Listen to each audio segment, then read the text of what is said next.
माननीय प्रधानमंत्री श्री नरेंद्र मोदी जी के नेतृत्व में केंद्र सरकार ने 9 साल पूरे होने के उपलक्ष्य में देश में कई कार्यक्रम आयोजित किए। बोरीवली के विधायक सुनील राणे के द्वारा 9 वर्ष पूरे होने पर छोटी बच्चियों के नाम से बैंक खाता खोलने का अभियान योजना का मुंबई में शुभारंभ किया गया। केंद्र सरकार और प्रधानमंत्री द्वारा बेटी बचाओ बेटी पढ़ाओ अभियान के तहत योजना ये क्रियान्वित की गई है।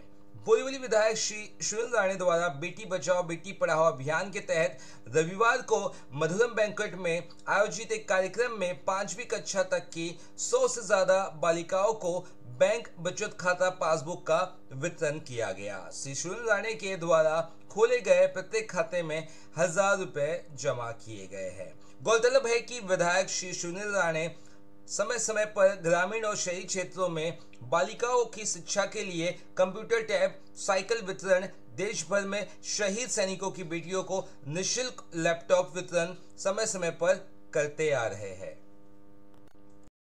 प्रधानमंत्री आदरणीय श्री नरेंद्र मोदी जी की सरकार को आने वाले 30 तारीख को 9 साल पूरे हो रहे हैं और ये देश जिस प्रकार से पिछले 9 साल में आधुनिकता की ओर बढ़ा, आदरणीय प्रधानमंत्री श्री नरेंद्र मोदी जी के नेतृत्व में ये देश ने पिछले 9 वर्षों में जिस प्रगति की राह देखी, न सिर्फ एक राज्य में बल्कि हर राज्य के हर कोने में विकास की गंगा बहने लगी। और आदरणीय मोदी जी को हम धन्यवाद इसके लिए भी देते हैं कि बहुत सारी योजनाएं उन्होंने कल्पकता से इस देश के छोटे छोटे बेटियों के लिए उन्होंने बनाई।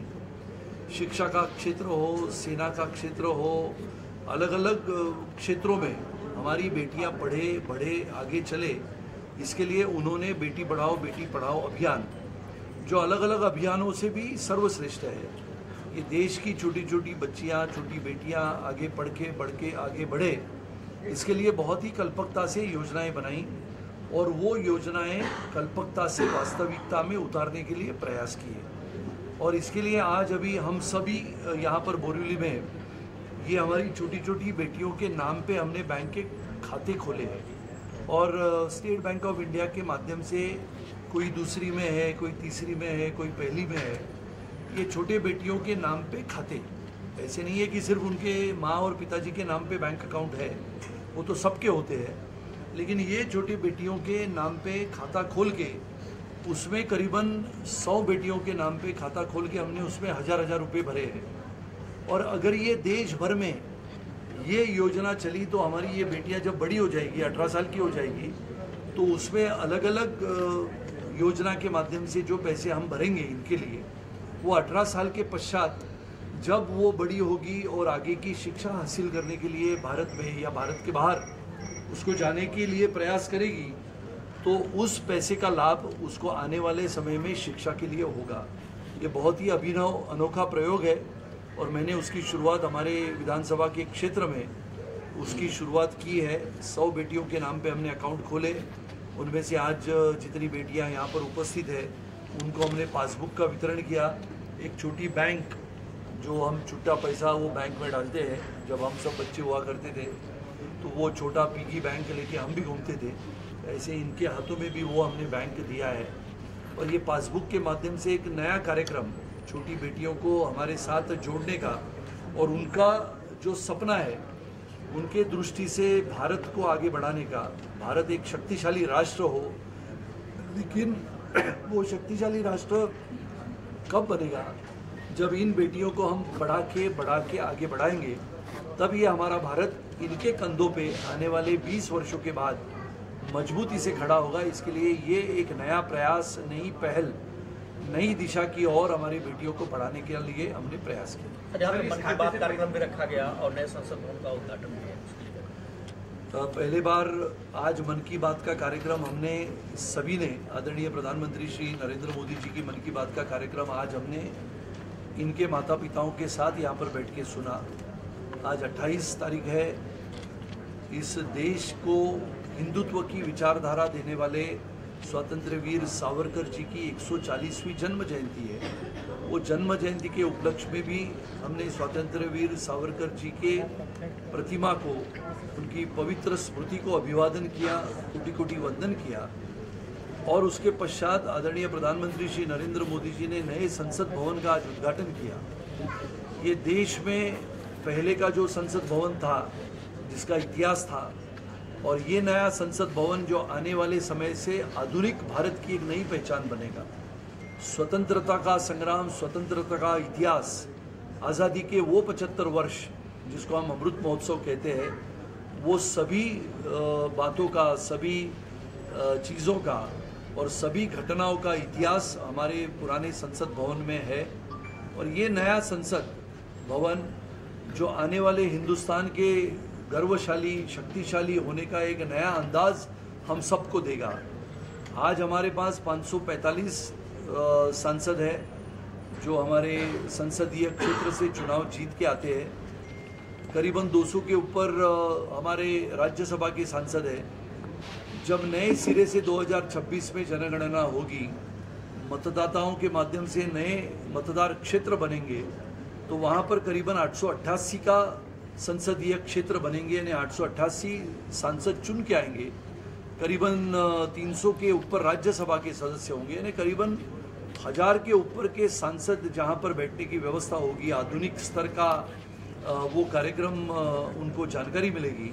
और हर सांसद को भाषण करते समय या कोई मुद्दा रखते समय अपने पास की जानकारी और पूरे देश भर की, पूरे विदेश की जानकारी अपने साथ उपलब्ध हो, इसके लिए आधुनिक संसद भवन का निर्माण करने वाले आदरणीय प्रधानमंत्री जी को भी मैं लाख लाख बधाई देता हूँ। अपने आदरणीय श्री नरेंद्र मोदी जी का, जिन्होंने ये स्कीम चलाई है बेटी बचाओ बेटी पढ़ाओ के द्वारा, कि अपने देश की लड़कियां और स्त्री एक परिपूर्ण और स्वतंत्र जीवन जी सके, इसके लिए एक बहुत बड़ा कदम है। और हम ये शुरुआत यहाँ बोरीवली विधानसभा में कर रहे हैं। कॉन्ग्रेचुलेशंस कहना चाहूँगी, अभिनंदन अपने जो आमदार विधायक हैं श्री सुनील गाड़े जी का, और सभी ये बच्चियाँ जो आज आई हैं यहाँ पे, उनका भी अभिनंदन। सर, इस खाते से पैसे निकाल सकते हैं? नहीं, खाते से ना माँ और पिताजी कोई पैसे नहीं निकाल सकते। लेकिन ये जब बड़ी हो जाएगी, अभी जैसे मैंने कहा कि बहुत सारे NGOs काम करते हैं, बहुत सारी संस्थाएं काम करती है, बहुत सारे लोग ऐसे होते हैं जो मदद या सहायता बेटियों को पढ़ाने में, बढ़ाने में, उनकी शिक्षा के लिए मदद करते हैं, जिनका नाम गुमनाम रहता है। ऐसे बहुत सारे लोग ये खाते में पैसा भर सकते हैं। निकालने की व्यवस्था ये जब 18 साल की होगी तब यही कर सकती है, बाकी उस खाते को कोई हाथ नहीं लगा सकता।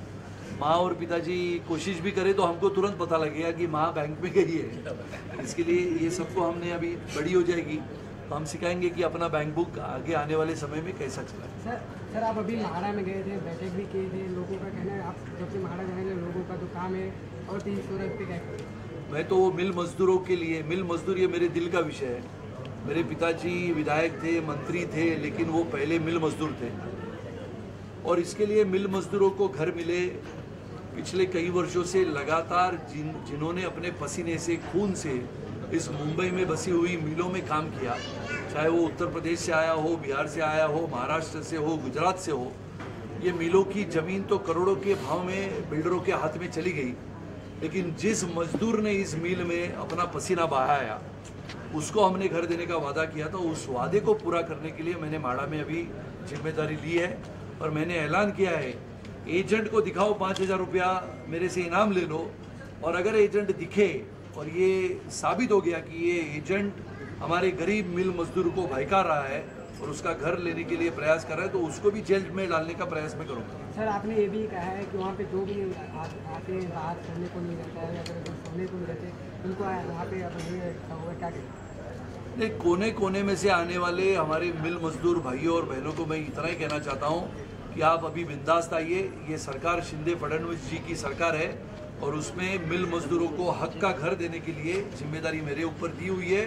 और निश्चित रूप से विश्वासपूर्ण वातावरण में अपने मिल मजदूरों का सम्मान करते हुए उसको घर देने का प्रयास मैं करूंगा। कोई एजेंट या कोई भी व्यक्ति गुमराह करने की कोशिश करेगा और ये साबित हुआ तो निश्चित रूप से वो एजेंट को जेल के दरवाजे खोल के उसको अंदर डाल।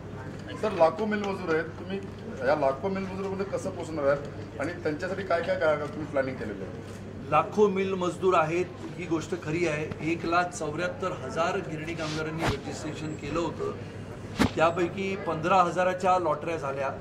पहिली लॉटरी 2012ला झाली, दुसरी 2016ला झाली, तिसरी 2016ला झाली आणि चौथी 2020ला झाली। त्या 15,900 घरांपैकी साधारणपणाने एक 8,500 ते 9,000 घरांचा ताबा मिळाला। उरलेल्या घरांचा ताबा काही गोष्टींमुळे रखडला होता, पण येणाऱ्या 1.5 महिन्यामध्ये पहिल्यांदा 1,000 घरांच्या चाव्या या आम्ही आमच्या मिल कामगारांना देणार आहोत, गिरणी कामगारांना देणार आहोत। उरलेल्या जवळजवळ 6,000 चाव्या, ज्याच्यामध्ये काही घरांची दुरुस्ती रखडलेली आहे। कोरोनाच्या कालावधीमध्ये ही घरं विलगीकरण कक्षाला दिली होती, त्यामुळे ही घरं सुद्धा दुरुस्त करून येणाऱ्या काही महिन्यामध्ये त्याच्या लॉटऱ्या करून ज्यांच्या लॉटऱ्या राहिल्या असतील त्या आपल्या गिरणी कामगाराला हे सरकार न्याय देण्याच्या भूमिकेमध्ये येणाऱ्या 90 दिवसामध्ये काम करेल। थँक्यू.